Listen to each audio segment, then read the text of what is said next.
नमस्कार। खबर उत्तराखंड में आपका स्वागत है और मैं हूं आपके साथ हिमांशु श्रीवास्तव। खबरों में आगे बढ़ने से पहले नजर डाल लेते हैं हेडलाइंस पर। राष्ट्रीय राजमार्ग में खराब गुणवत्ता के मामले में मुख्यमंत्री नाराज, कहा सड़क निर्माण में घटिया गुणवत्ता पर एचएच अधिकारियों पर होगी कार्रवाई।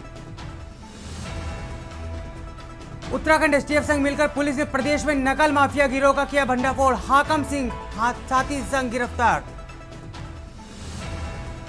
पूर्व सीएम हरीश रावत को सीबीआई का नोटिस, स्टिंग मामले में फिर तलब हुए पूर्व सीएम।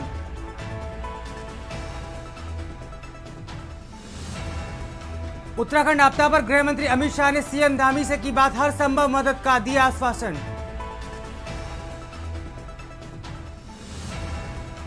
यूपी सेल ने आपदा प्रभावित क्षेत्रों के लिए टोल फ्री नंबर किया जारी, कहा आपदा में बिजली जाए तो 1912 नंबर मिलाएं। उत्तराखंड में स्कूलों की टाइमिंग में हुआ बदलाव, अब आधा घंटा ज्यादा होगी पढ़ाई। आप देख रहे हैं के न्यूज, खबरों का सारथी। अब रुक करते हैं खबरों की ओर। उत्तराखंड के सीएम पुष्कर सिंह धामी ने चमोली जनपद के नंदनगर क्षेत्र में आपदा प्रभावित गांव का स्थलीय और हवाई सर्वेक्षण किया। उन्होंने कुंतारी, फाली, सरपाड़ी, धुरमा, मोग, कुंडी, बांसवाड़ा और मोखमल्ला गांवों में भारी नुकसान का जायजा लिया और प्रभावित परिवारों से मुलाकात कर उन्हें हर संभव सहायता देने का भरोसा दिलाया। मुख्यमंत्री ने मृतकों के परिजनों को 5 लाख की सहायता देने के चेक प्रदान किया और राहत कार्यों की समीक्षा करते हुए अधिकारियों को विस्तृत आकलन के निर्देश दिए। आपको बता दें, जिलाधिकारी संदीप तिवारी ने बताया कि अब तक 45 भवन और 15 गौशालाएं पूरी तरह से क्षतिग्रस्त हो चुके हैं। 8 पशु मृत और 40 लापता हैं। अब तक 12 घायल व्यक्तियों को हेलीकॉप्टर से हायर सेंटर रेफर किया गया, जिनमें से 1 को एम्स ऋषिकेश और 11 को श्रीनगर मेडिकल कॉलेज भेजा गया। राहत शिविरों में खाद्य सामग्री, आश्रय, स्वास्थ्य सेवाएं और अन्य मूलभूत सुविधाएं उपलब्ध कराई जा रही है। वहीं सीएम धामी ने कहा है कि सरकार संकट की इस घड़ी में पूरी तरह से प्रभावितों के साथ खड़ी है और सड़क, बिजली, पेयजल और नेटवर्क जैसी सुविधाओं को शीघ्र बहाली सुनिश्चित की जाएगी।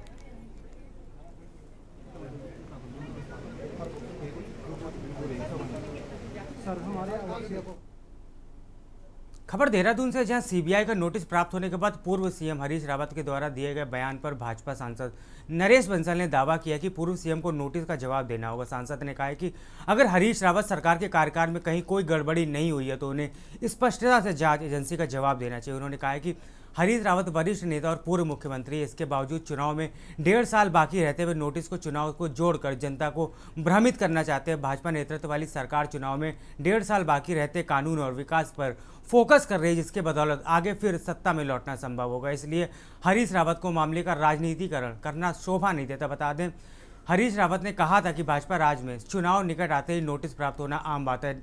जांच एजेंसी ने सिर्फ जवाब मांगा है बल्कि पेश होने को कहा है। कांग्रेस नेता ने वर्ष 2016 के स्टिंग ऑपरेशन मामले में नोटिस भेजा गया है।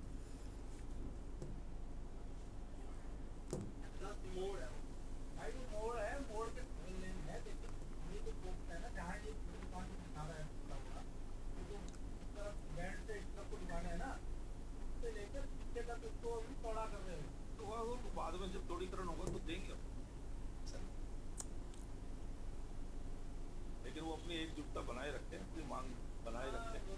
ये होता है लोकतंत्र में, बिना मांगे नहीं। हरीश रावत जी कांग्रेस के इतने वरिष्ठ नेता हैं, प्रदेश के मुख्यमंत्री रहे हैं। वो ये जानते हैं कि जब चुनाव आते हैं तो आचार संहिता लग जाती है। अभी चुनाव 1.5 साल दूर है। क्या 1.5 साल तक सारी चीजों को स्थगित कर दिया जाए? कानून से संबंधित, विकास से संबंधित चुनाव तो आते रहते हैं, जाते रहते हैं, पर कुछ चीजें कंटिन्यूअस होती हैं। अब हरीश रावत जी ने जो कुछ किया उनको जवाब देना है उसका। उसमें क्या दिक्कत है? सीबीआई कभी भी नोटिस दे, उसका वो जवाब दे जो मांगा है। लेकिन हर चीज का राजनीतिकरण करना ये शोभा नहीं देता।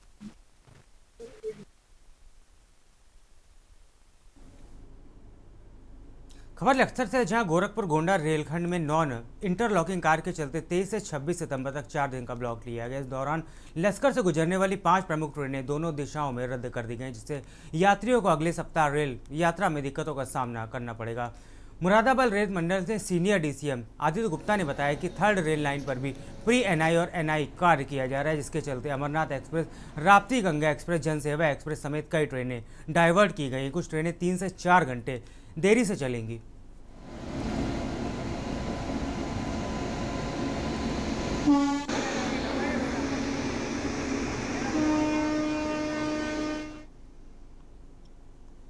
हरिद्वार में जिलाधिकारी मयूर दीक्षित ने प्रशासनिक पारदर्शिता और जवाबदेही सुनिश्चित करने के लिए 5 राजस्व निरीक्षकों का तबादला किया है। आपको बता दें, हरिद्वार, लक्सर, भगवानपुर और रुड़की तहसीलों में निरीक्षकों की जिम्मेदारियां बदली गई। अनिल गुप्ता को, रमेश चंद्र को लक्सर, संजय कुमार को भगवानपुर, आदेश कुमार को रुड़की से, हरिद्वार को ओम प्रकाश को और भगवानपुर से रुड़की स्थानांतरित किया गया। डीएम ने सभी उप जिला अधिकारियों को निर्देश दिए कि वे तुरंत कार्यभार ग्रहण करें। सख्त कार्रवाई से राजस्व विभाग की कार्यप्रणाली की ओर अधिक चुस्त दुरुस्त बनाने की दिशा में कदम बढ़ाया गया है।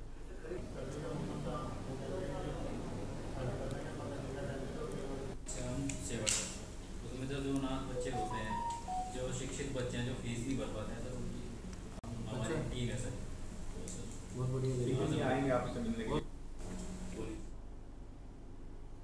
उत्तराखंड में मोनू बॉलर से जुड़े 50 करोड़ की संपत्ति के फर्जीवाड़े का मामला लगातार तूल पकड़ रहा है। इस प्रकरण में एनआईटी का गठन हो चुका है। अब तक आईजी गढ़वाल के कार्यालय से जुड़े 2 पुलिसकर्मियों की गिरफ्तारी भी मामले में हो चुकी है। आरोप है कि गिरफ्तार पुलिसकर्मी मोनू बॉलर से लगातार संपर्क में। इसी कड़ी में कांग्रेस प्रदेश अध्यक्ष करण मेहरा ने प्रेस कॉन्फ्रेंस कर सरकार पर गंभीर सवाल खड़े किए और मांग की है, जब तक आईजी राजीव स्वरूप पद पर बने रहेंगे तब तक निष्पक्ष जांच संभव नहीं है। मेहरा ने आरोप लगाया कि फोन रिकॉर्डिंग और ट्रांसफर आदेशों की जांच होनी चाहिए ताकि ये स्पष्ट हो सके कि किसी बड़े अधिकारी का नाम तो इसमें शामिल नहीं है। उन्होंने कहा है कि यदि बीजेपी सरकार सचमुच जीरो टॉलरेंस की बात करती है तो आईजी को हटाया जाए।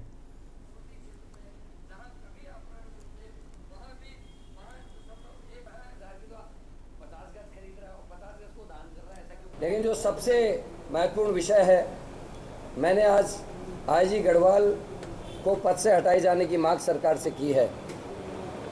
मोनू बॉलर का जो प्रकरण है, जिसमें 50 करोड़ की संपत्ति फर्जी कागजात के आधार पर खुर्द-बुर्द करने का मामला सामने आया है, एसआईटी का गठन हुआ।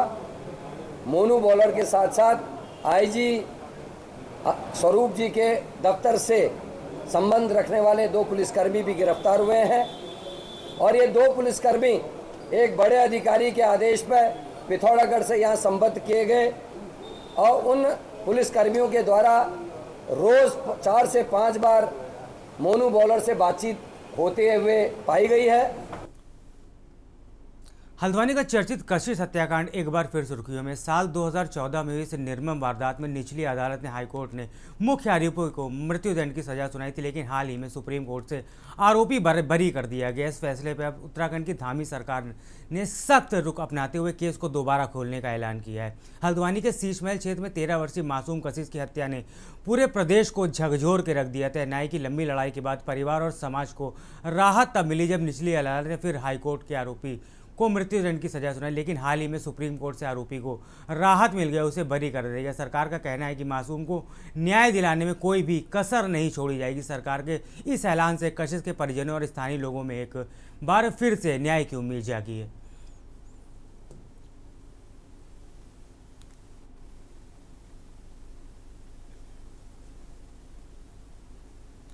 और सबको उम्मीद थी कि जो हाईकोर्ट का फैसला है, फिर ऐसे निर्मम लोगों को तो फांसी की सजा होनी चाहिए। क्या कारण रहे? जैसे ही सरकार को पता लगा, माननीय मुख्यमंत्री जी को परसों में वही था और उन्होंने अपने तुरंत सचिवों को आदेश दिया कि तुरंत हाई कोर्ट व सुप्रीम कोर्ट में एक बड़ी वकीलों की टीम इस पर, क्योंकि एक बड़ा अजीब सा निर्णय आया है। हम न्यायपालिका का सम्मान जरूर करते हैं, लेकिन ऐसा निर्णय, देखिए आप सभी साक्षी हैं, गवाह हैं। 2014 में जो माननीय हरीश राव जी की सरकार थी, कितना विभत्स ये कांड हुआ था हमारी नन्ही परी के साथ, और पूरी भारतीय जनता पार्टी सड़कों पे थी, युवा मोर्चा सड़कों पे था। हर जी आप गवाह हैं, अधिकारी जी भी गवाह हैं, और हमने बहुत ही तीव्र आंदोलन उस वक्त किया था। हमारे युवा नेता विकास भगत, नीरज बिष्ट को जेल जाना पड़ा था। हल्द्वानी में उत्तराखंड एकता मंच द्वारा 21 सितंबर को एमबी इंटर कॉलेज परिसर में उत्तराखंड को 5वीं अनुसूची में शामिल किए जाने की मांग को लेकर एक दिवसीय प्रदर्शन होने जा रहा है। उत्तराखंड एकता मंच के पदाधिकारी ने कहा है कि राज्य में हिमालय की सुरक्षा, पर्यावरण और जल की जंगल जमीन सुरक्षा सहित हुकूक और भाषा का सांस्कृतिक सुरक्षा को लेकर 5वीं अनुसूचित लागू होना बेहद जरूरी है। केंद्र सरकार द्वारा उत्तराखंड को 5वीं अनुसूची में शामिल किए जाने की मांग को लेकर उत्तराखंड एकता मंच पूरे प्रदेश में जन जागरूकता अभियान चलाने जा रहा है। साथ ही जगह जगह सभाएं भी कर रहा है। इसी क्रम में हल्द्वानी में इस सभा का आयोजन होना है। तो इसमें क्या प्रोफेसर अजय रावत आ रहे हैं। 12 बजे हम एमबी इंटर कॉलेज में पर्वतीय समुदाय के लोगों के साथ 5वीं खबर डोईवाला से है, जहां पीएम नरेंद्र मोदी के जन्मदिन पर शुरू हुए सेवा पखवाड़ा के तहत स्वस्थ नारी सशक्त नारी थीम आधारित निःशुल्क शिविर आयोजित किया गया। क्षेत्रीय विधायक ब्रजभूषण गौरेला और नगर पालिका अध्यक्ष नरेंद्र सिंह नेगी ने संयुक्त रूप से शिविर का शुभारंभ किया। इसके बाद चिकित्सकों ने मरीजों को चिकित्सीय परामर्श के बाद सही दवाइयाँ उपलब्ध कराई। विभिन्न मरीजों को उनके स्वास्थ्य के मद्देनजर जांच कराने की सलाह सहित जांच सुविधा मुहैया कराई गई। आपको बता दें, विधायक ने कहा है कि पीएम नरेंद्र मोदी के नेतृत्व में जहां देश लगातार विकास पथ पर अग्रसर है, इसी तरह भाजपा संगठन भी सेवा कार्यों को लेकर आगे बढ़ रहा है।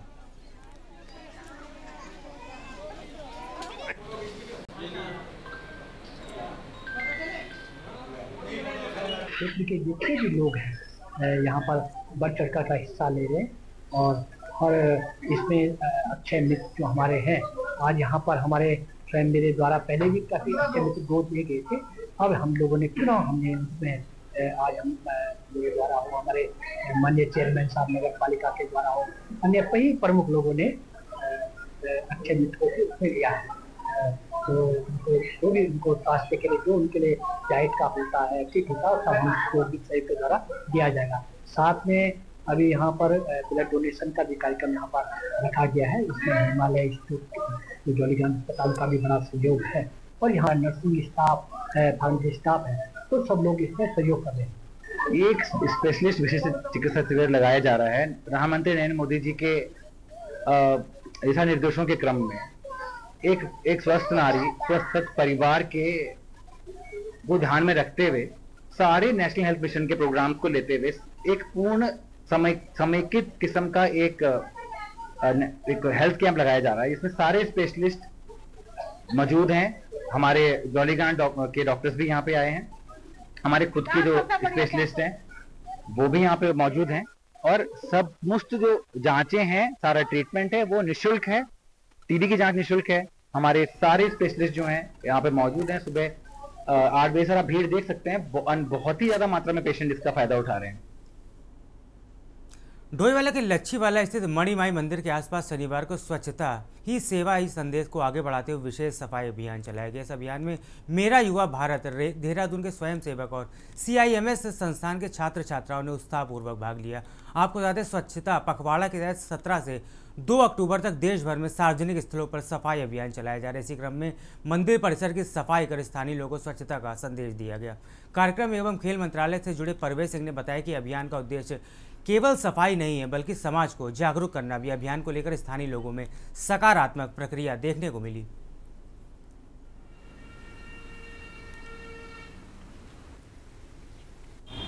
ये जो स्वच्छता पखवाड़ा चल रहा है 17 सितंबर से 2 अक्टूबर तक, इसके तहत आज हम CIMS कॉलेज के जो छात्र हैं और हमारे जो राष्ट्रीय स्वयंसेवक हैं उनके साथ एक मणिमाई मंदिर है जो टोल टैक्स के पास पड़ता है, उसकी मणिमाई के जो आसपास है उसकी स्वच्छता सफाई अभियान कर रहे हैं हम आज। वक्त हो चला है छोटे से ब्रेक का, जल्द लौटेंगे। आप देख रहे हैं के न्यूज़ खबरों का। ब्रेक के बाद आपका स्वागत है। अब रुक करते हैं खबरों की। हल्द्वानी के बुद्ध पार्क में आयोजित भूमि अधिकार सम्मेलन में बाजगाला सहित अन्य क्षेत्रों में निवासियों ने मालिकाना हक की मांग को लेकर जोरदार प्रदर्शन किया। आपको बता दें, प्रदर्शनकारियों का आरोप है कि प्रशासन उन्हें नोटिस देकर घर खाली कराने को मजबूर कर रहा है और सरकारी योजनाओं का लाभ भी बंद किया जा रहा है। लोगों ने यह कहा है कि केंद्र और राज्य सरकारें चुनाव में उन्हें वोट बैंक की तरह इस्तेमाल करती है, लेकिन जब अधिकार देने की बात आती है तो उजाड़ने की कार्रवाई शुरू कर दी जाती है। आपको बता दें, सम्मेलन में बड़ी संख्या में लोगों ने भाग लिया और भूमि अधिकार की मांग को लेकर आवाज़ बुलंद की।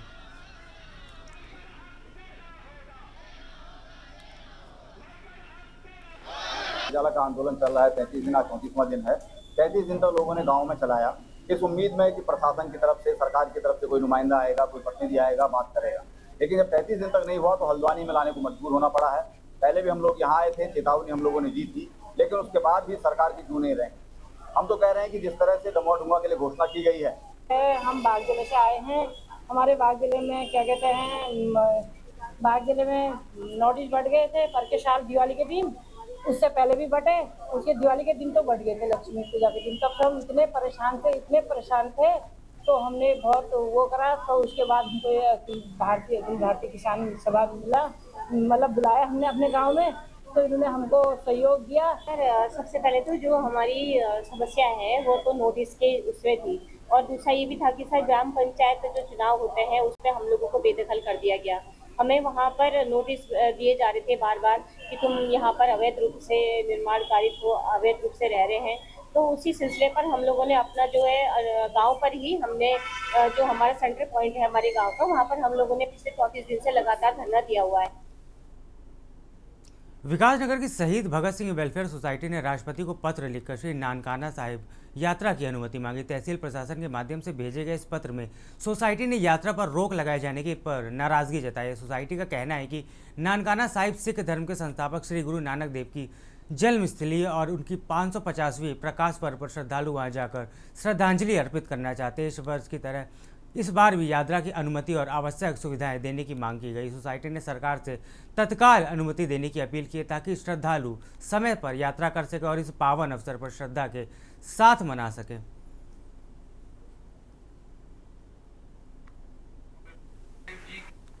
पार्टीशन के समय हमारा जो सबसे मुख्य गुरुद्वारा जहाँ पे श्री गुरु नानक देव जी का जन्म हुआ था वो पाकिस्तान में चला गया था, और उस समय से लेकर आज तक निरंतर गुरु नानक देव जी का जब गुरुपुरब होता है सिख श्रद्धालु वहाँ जाते हैं, बड़ी धूमधाम से अपना गुरुपुरब मनाते हैं, और वहाँ भी उनको किसी प्रकार का कोई कष्ट या दिक्कत नहीं आती। विकासनगर के रसूलपुर क्षेत्र में आज एक अजीबोगरीब दृश्य देखने को मिला, जहां दुर्लभ प्रजाति का इंडियन फ्लैप शेल कछुआ शहर की व्यस्त सड़कों पर टहलता हुआ दिखाई दिया। हैरानी की बात यह रही कि आसपास कोई तालाब या नदी नहीं है जहां यह आमतौर पर पाया जाता है। स्थानीय युवक अभिषेक और उसके साथियों ने कछुए को सुरक्षित किनारे पर रखा और तुरंत वन विभाग को इसकी सूचना दी। विभाग की टीम मौके पर पहुंची और कछुए को सकुशल संरक्षण में लिया गया। सवाल उठ रहा है कि यह कछुआ यहाँ कैसे पहुंचा?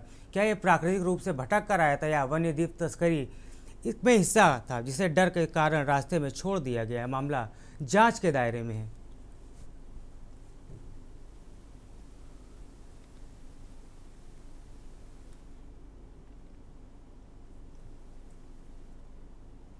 खबर बागेश्वर से, जहां कुमाऊं मंडल के बागेश्वर जिला में सेवा पखवाड़ा कार्यक्रम का आयोजन भगवती बैंक्वेट हॉल विकास भवन रोड पर किया गया। इस अवसर पर निस्वार्थ सेवा से जुड़े व्यक्तियों को सम्मानित किया गया जिन्हें सवाब सेवा और उल्लेखनीय योगदान दिया था। कार्यक्रम में भाजपा जिला अध्यक्ष प्रभा गढ़िया, बागेश्वर विधायक पार्वती दास और कपकोट विधायक सुरेश गढ़िया ने भाग लिया।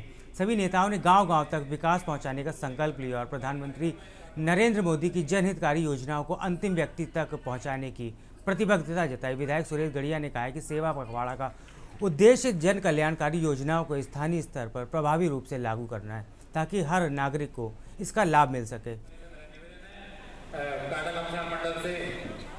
सेवा पखवाड़ा अभी चल रहा है और देश को विकसित बनाने की दिशा में हमारे देश के माननीय प्रधानमंत्री नरेंद्र मोदी जी ने जो लक्ष्य रखा है 2047 का भारत, एक विकसित भारत के रूप में हम सब लोगों ने काम करना है और उसके लिए हम सब लोगों ने आत्मनिर्भर भारत के तहत, स्वदेशी जागरण के तहत बहुत सारे काम हमारे देश के माननीय प्रधानमंत्री जी की जो योजनाएं हैं देश को आगे बढ़ाने के लिए कारगर होगी।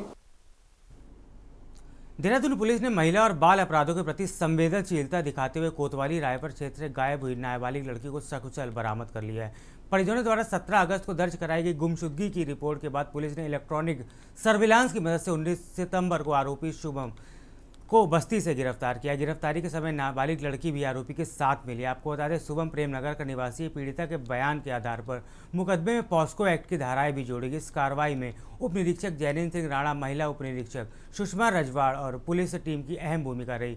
पुलिस की तत्परता से एक बड़ी घटना टल गई और परिवार को राहत मिली।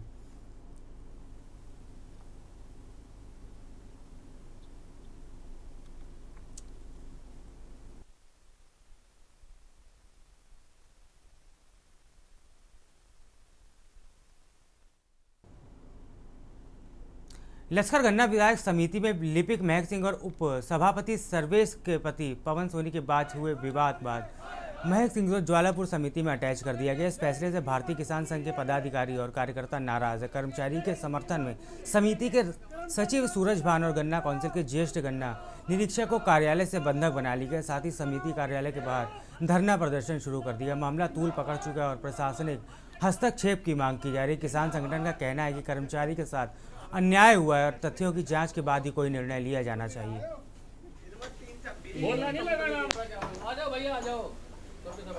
करने का चौथा दिन है और यहाँ समिति के कर्मचारियों को यहाँ के अनुदेशक द्वारा धमकाया गया और उस पर जबरन माफीनामा लिखवाया गया और उसका अटैचमेंट जो डीसी ऑफिस हरिद्वार कर दिया गया।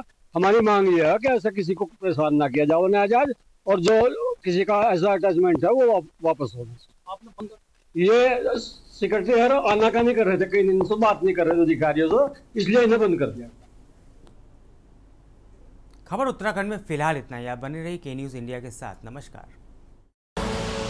आप देख रहे हैं के न्यूज, खबरों का सारथी।